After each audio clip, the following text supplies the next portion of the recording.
Hello there. It is great that you are watching the Uganda Catholic Television. Thank you so much for joining us for UCTV News. My name is Sande Gloria Aboch.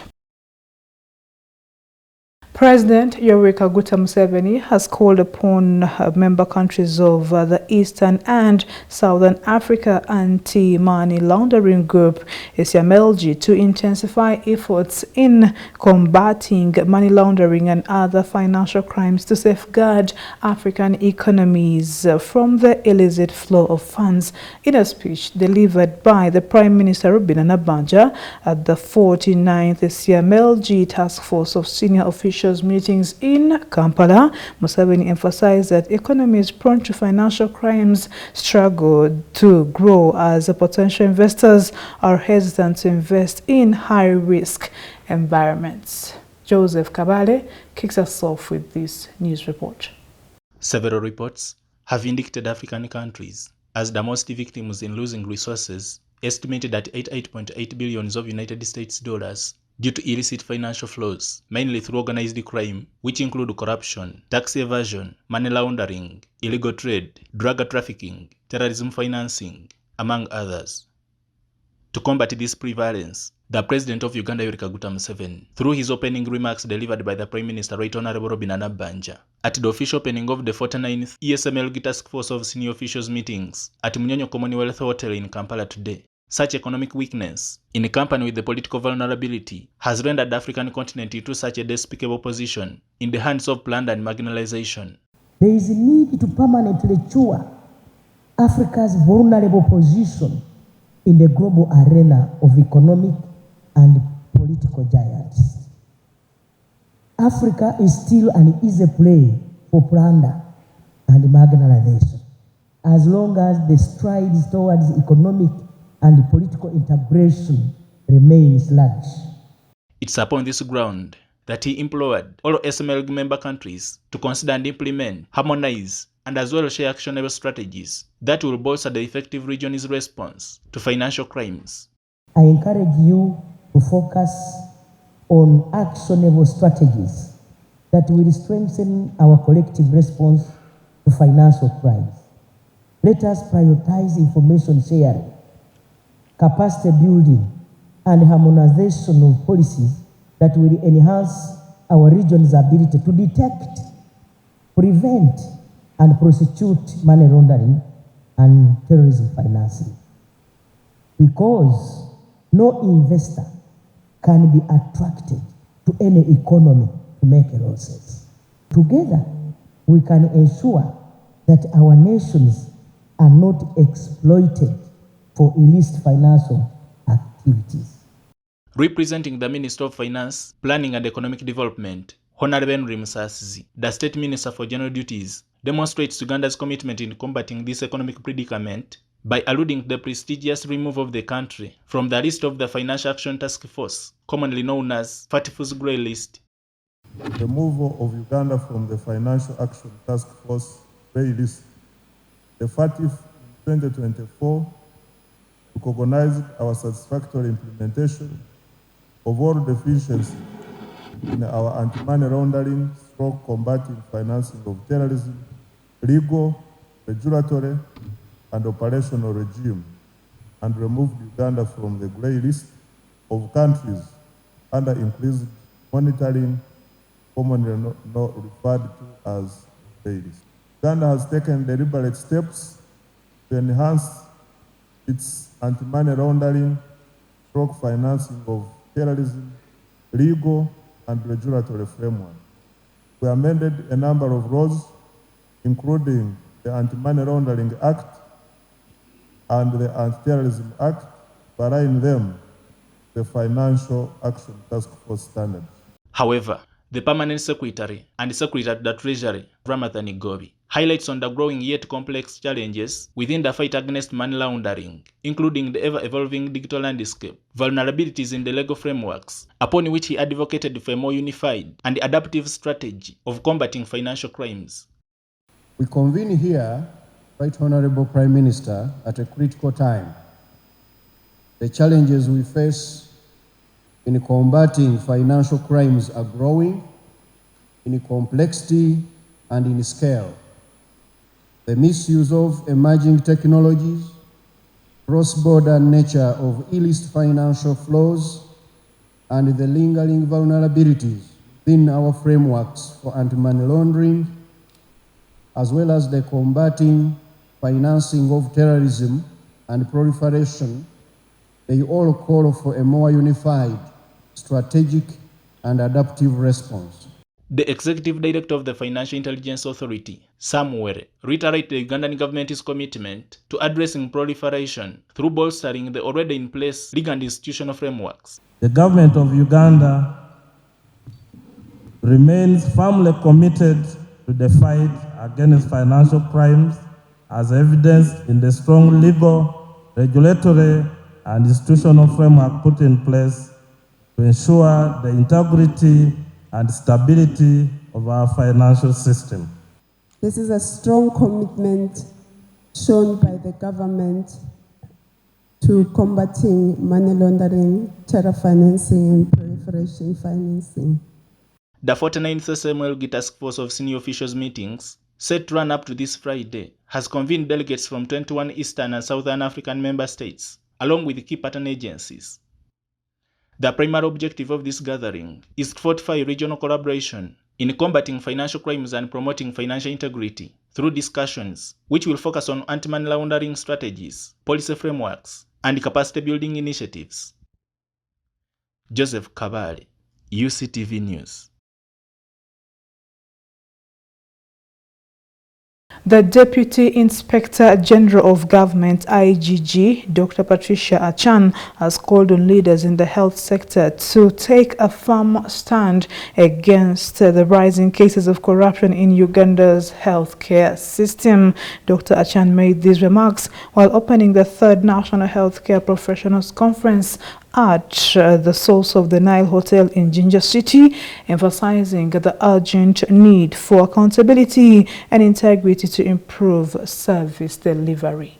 Up against somebody for bad behavior, you have been known for taking bribes or mistreating patients or absenteeism, then basically we have to take action and put you out so that people with values and integrity can take up those positions, which is very, very important. And there are lessons for many to learn from that, because if they see that someone is getting interdicted for mischief or misconduct, then it is also deterrent. They will not be able to do that. And please remember the action in Masaka Hospital, and even the president pronounced himself over the cases of Masaka Hospital where people are not attending to duty. Hospital drugs after the medical stores has delivered 4 cycles within a week is done, meaning that it's all stolen away and taken, and patients are in Jinja. We are conducting a conference for health professional education, training and care. And this conference brings on board clinicians that work in the hospital, principals of health training institutions, tutors, health tutors, students, and policymakers. People will become more healthier, the children will grow, they will go to school, they will be fed very well when the health outcomes improve. And of course, when everybody is healthy, then we will be able to work and the economy will improve. The Ministry of Public Service has inaugurated the Research Management Committee, RMC, to strengthen its research capabilities and drive evidence-based policy decisions. Now chaired by Permanent Secretary Catherine Bitarakwate, the RMC is mandated under the National Research Framework to advance the institutional public service research agenda. The committee aims to generate timely, cost-effective and data-driven research to inform policy formulation and improve public service delivery. I take this honor to inaugurate the Research Committee, Management Committee of the Public Service of Uganda. Looking at the problem of flooding, let's suppose that is flooding in the city, and we want to find out what the problem is. and get solutions. Instead of making wide sweeping statements without empirical evidence, this kind of problem can be presented to the research committee alongside others, and then they'll choose what is a priority of how we go about finding the solution, and also digging into the actual root causes of the problem. Then when that has been done through the various stages, then we develop a paper of research findings which shows us which direction to take, and then we make the recommendations to government, and it picks it up from there to either, if one of the solutions is review existing laws, provide new guidelines, change physical planning. Any of those could be one of the problems. But to arrive at that, you need actual data, and the data can only be generated through research. And that is why we are here today to inaugurate this committee that is going to do exactly that: find solutions to dilemmas in service delivery. Research means it is nothing new, but they are going to do a research to make sure they guide policy, accurate policy and data to guide the implementation of our policies in this country. It is being spearheaded by the Minister of Public Service under the Civil Service College, which is stationed in Jinja. And the chairperson will be the permanent secretary of public service.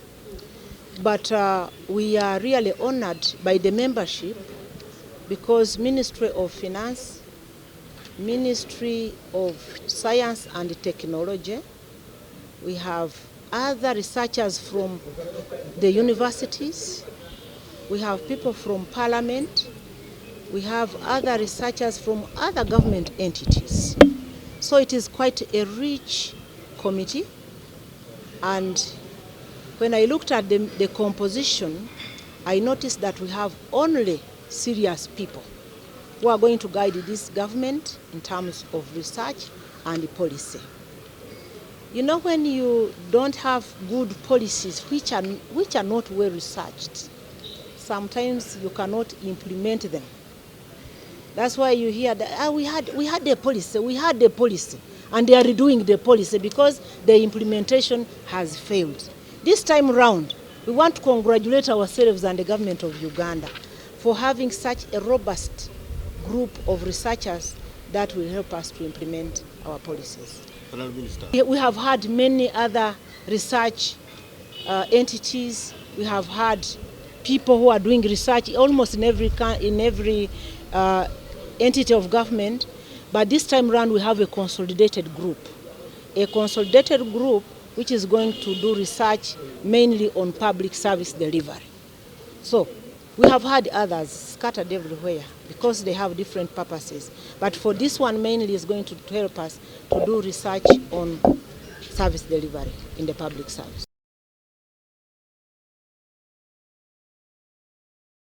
UCTV News takes a break. We'll be back with more stories.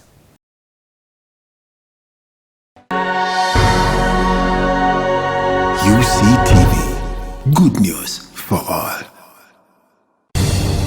Radio Purchase, the best value-based community radio in Eastern Africa, running 24/7 with professional staff and solar energy backup of up to 500 kilowatts peak. We rock the whole of northern Uganda and the world using 7 languages on 90.9 FM and 94.5 FM in Arua on Ediofe Hill, 99.7 FM at Moyo on Adua Hill, 101.4 FM at Fogod in Gulu, and online at www.radiopurchase.org or download the Radio Purchase app from Google Play Store and Apple Store. Radio Purchase, peace of Christ for all. Thank you for watching UCTV News, and as we continue, Moses Nsoba, Executive Director of the Uganda National NGO Forum, has reaffirmed Uganda's commitment to achieving the Sustainable Development Goals despite prevailing challenges. Speaking ahead of the 11th African Regional Forum for Sustainable Development set to take place from April 6th to 9th at Speak Resort Munyonyo, Nsoba highlighted Uganda's progress in key areas including education and gender equality. He emphasized the need for continued collaboration to accelerate sustainable development efforts. So what happens that every year there is an intergovernment multi-stakeholder engagement which is called the Africa Forum for Sustainable Development. This is a mandated forum mandated by the UN to be able to review and assess the progress on the 17 goals. We have 17 goals, but for this year this forum is focusing on goal number 3, goal number 5, goal number 8, and goal 14 and 17. We are doing an assessment of how far we've gone. I think as a country, we've made substantial progress. I think that's something that we can say. I mean, on the goal, say on gender and equality, you know, we've made progress. If you look at the key positions in this country, we have women that are in leadership. We have women that are leading the parliament. We have the women as speaker. We have a vice president who's a woman. When you look at the permanent secretaries, we have about 16 women out of the 31. So in a way, yes, in terms of presence and in terms of strategic engagement, we are delivering on that. But of course, we still have a long way to go. We don't want women just to occupy spaces. We want women to be involved in strategic decisions. On the aspect of education, we still have made a progress. So one can say that yes, we've made a progress on all these goals, but perhaps we are not where we should be. But this is not only unique to Uganda, it's also a number of other countries. We are not where we should be. And perhaps to be brutally honest, I don't think that in the next 5 years left to 2030, we will be there. But why are we not where we should be?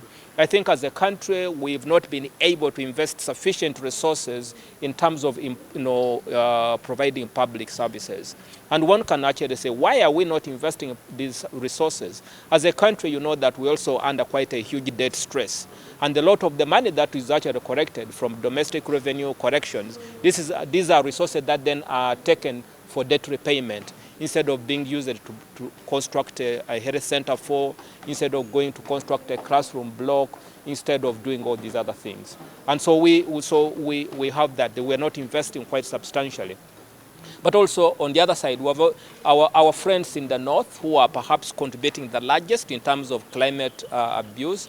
We are in a situation of a climate chaos, a climate crisis.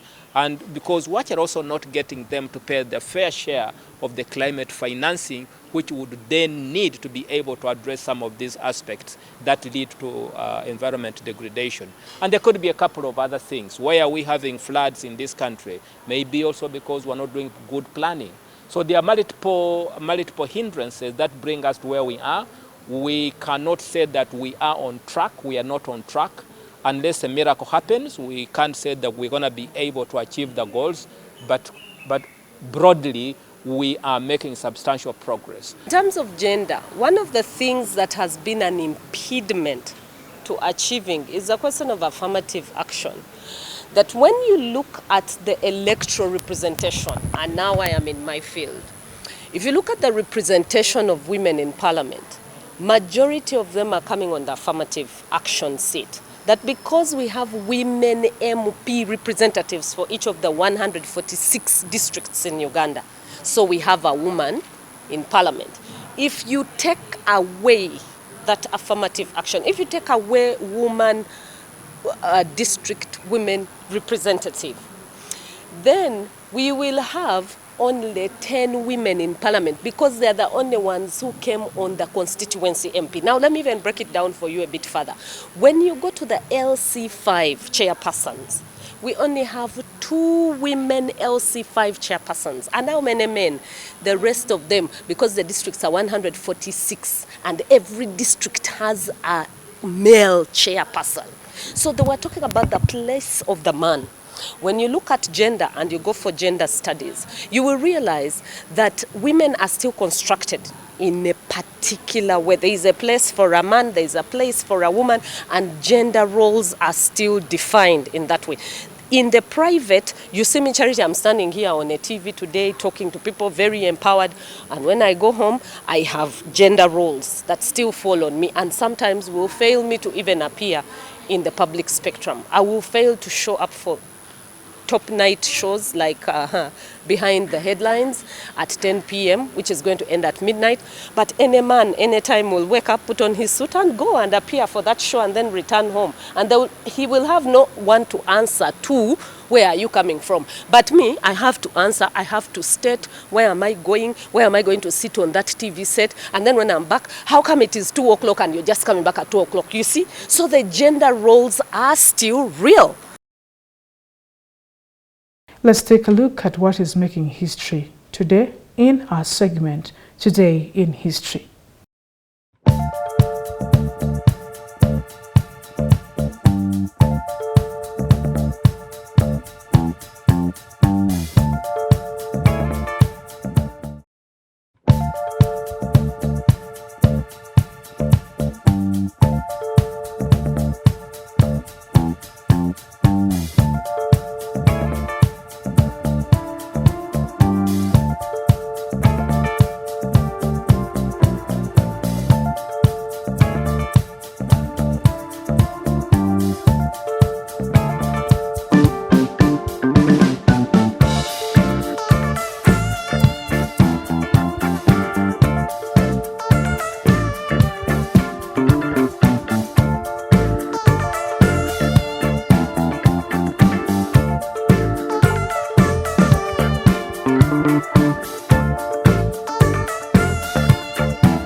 And that's it for the Wednesday edition of Uctv News. I am Sanjay Gloria Oboch, and this is the Uganda Catholic Television.